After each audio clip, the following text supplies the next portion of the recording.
I had 45 cars by the time I was 18.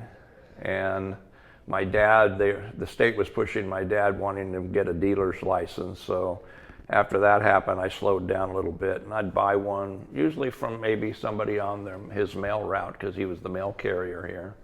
And just, they were $30 cars, $50 cars, $100 cars. It wasn't too bad then.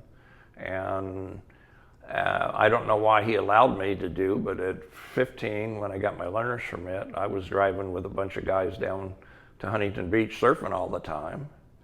And then I've had a '57 Chevy show car that a friend built that was in the sports arena car shows a couple of years in a row, and 11 Woodies.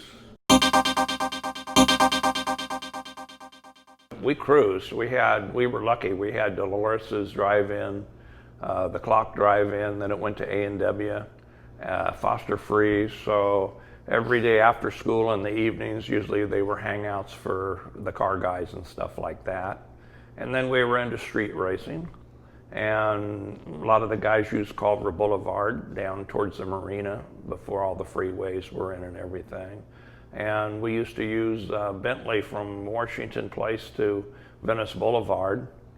And that was next to the Rollerdrome, and it's an extra wide street, so that was a good street. The problem is when you really get towards the end, you don't have enough brake to stop, so we'd slide across Venice Boulevard up into the dirt hump where the trolley tracks used to be for the red car. And I don't know why we survived, because it was pretty scary to do that. We had a friend a year ahead of me in school, and at that time the school had a car club, the Road Runners, and he flipped his car on the railroad tracks down towards the marina. And that was a big, big deal about the drag racing thing. First time there'd ever been a bad accident, but he only ended up with a scar about an inch on his forehead. He was lucky.